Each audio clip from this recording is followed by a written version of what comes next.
Well, let's talk more about all of this now with Rami Khouri. He is the Director of Global Engagement and Professor of Journalism at the American University of Beirut. He joins us via Skype from Boston.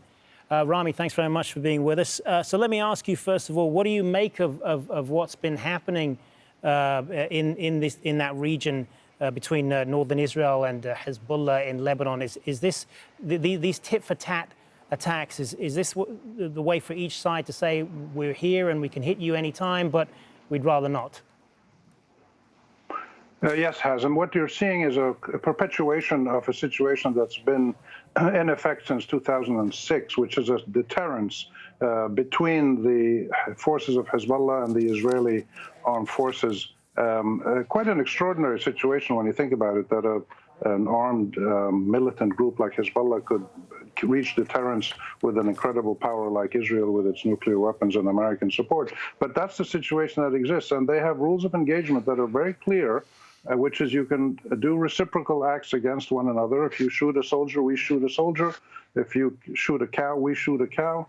And if you shoot into empty fields, we shoot into empty fields. And this is exactly what they're doing. They're sending messages with these attacks into empty fields that we can hit you if we want, but we don't want a war. They have the impact essentially of really, militarized emails, sending a message saying, look, we don't like you, we're going to fight you. If you want a war, we'll make a war, but we'd rather not. There are some new wrinkles, though, that are fascinating, which is that Hezbollah claimed responsibility, which it doesn't very often do publicly. It likes to keep things ambiguous. The Israelis used jet fighters to attack Lebanon yesterday, again, hitting empty areas, but using jet fighters instead of artillery, as Zaina mentioned. These are new little twists, but the most significant thing, in my view, is the incident that happened earlier today was the group of villagers in South Lebanon who stopped the Hezbollah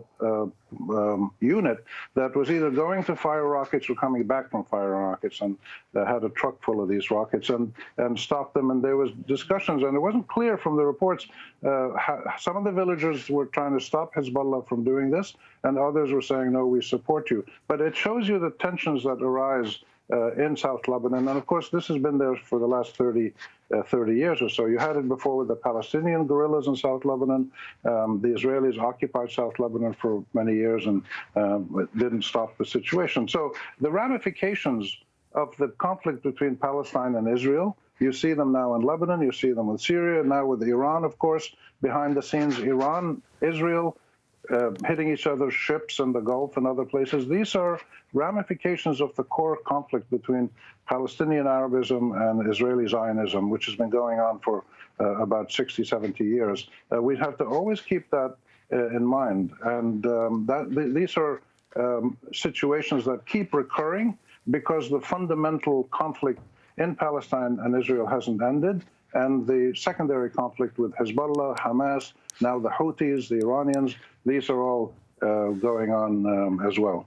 Yeah, just picking up on the Iran connection, because of course Hezbollah is seen as a proxy of Iran. To what extent is this perhaps could be seen as Iran trying to send a message to Israel through the mouthpiece of Hezbollah? This is clearly a situation where Iran and Hezbollah coordinate very closely. It's widely debated and passionately debated in Lebanon. Is Hezbollah a puppet of Iran? Can Iran order Hezbollah to attack Israel? Or is Hezbollah primarily a Lebanese Islamist and regional force that is strategically linked to Iran but makes its own decisions? Nobody has answered that question definitively, but clearly there is a link that what Hezbollah does, what Iran does, what the Houthis, Hamas, other people in the region, the Syrians, they are all grouped together in one dynamic, and this is one of the achievements of the Iranian revolution across the region. Many people don't like it. Many people like it. There is a huge split ideologically in Lebanon and in the region.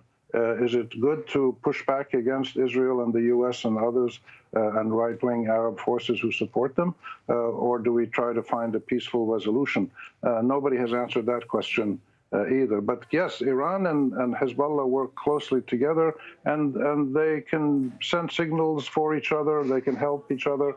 But if it comes down to an actual war, it really is not clear how far Hezbollah would go to enter into war with Israel if Iran asked it to, or to do a major attack which could trigger a war, because of what we saw in the village in South Lebanon today, which is there are many Lebanese who don't like what Hezbollah is doing and don't want it to have another war trigger that destroys half of Lebanon or maybe more next time. So there's these constant tensions at all different levels, local, regional, and international.